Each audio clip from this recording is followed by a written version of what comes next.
Be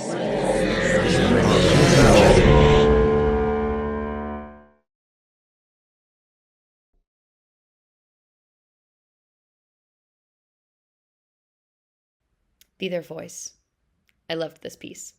I think it had that lovely, magical storybook childhood quality that we really needed to grasp us by the heartstrings so that we could have the moments of delight and wonder, and the pathos has got us gripped, and then we turn the crank, and with the subversion of expectation to understand what our message is. And when we are that connected and delighted, it makes that fall so much harder, and the impact of the message really struck. I thought that was a really smart way of doing it, and a really powerful message that just because animals speak their own language and that we don't understand it doesn't mean that they are less than. And humans continually do this with nature, with how we treat our planet, with animals.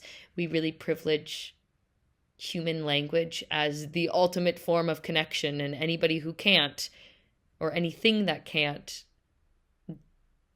is rendered voiceless. So I think pieces like this will connect to broad audiences, and young and old, and will ultimately make a really strong impact because it's not chastising us from the beginning. We get that lovely pull in, that lull in, and it was really brilliantly done. Great animation, the sound design really professional, and the pacing got us there.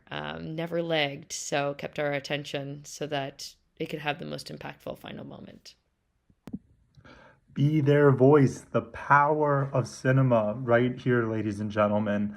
At first, I was like, why is this taking such a dark turn? And then you realize that it's the PSA of sorts, but I almost don't want to relegate it to just that kind of thing. It's something much deeper, truly, because it gives us the full sense of what this experience must be like for the animal by first lulling us into this sense of comfort, of comfortability, of, oh, this is just a silly little short sci-fi, this, but it really just takes you home by the end of it and stays with you after. I wasn't even aware of this lamb cutting issue, and now I am. Again, this just shows the unbelievable power to be able to use narrative storytelling to get a point across in a very short amount of time. Be their voice. I like this animation a lot. It from the beginning I just thought, oh, this is a really cute little short film, but at the end I was more impressed that it was actually sort of an ad or PSA for live lamb cutting, which I didn't know existed and is appalling. So regarding the animation, I thought it was beautiful and bright and just colorful, and really liked the concept of the guy, hooking up this technical stuff so that we could translate the lambs buying the buying, I guess is how you want to say it, into English. I thought that was brilliant, and at the same time, once I figured out what was happening, it was also very sad.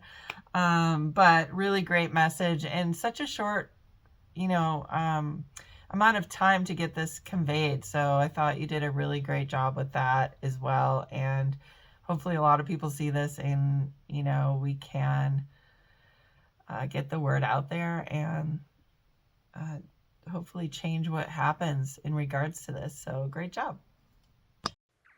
It's a procedure I had never heard about, and this is such a creative way to get it across. This live lamb cutting. Sounds like there's a much more humane way to not let flies land on lambs and sheep instead of cutting them to where they bleed. It sounds barbaric. It is such an inventive way, such a creative way through this cute little short cartoon to show what it is, because it starts out so cute and inventive, where it's where we're learning what this lamb is talking about, and that they don't really have a voice, and even this guy where he tries to protest and is still ignored. It's something that I don't think a lot of people know about that they do to lambs. Flies land on cows and horses. Why can't they land on lambs?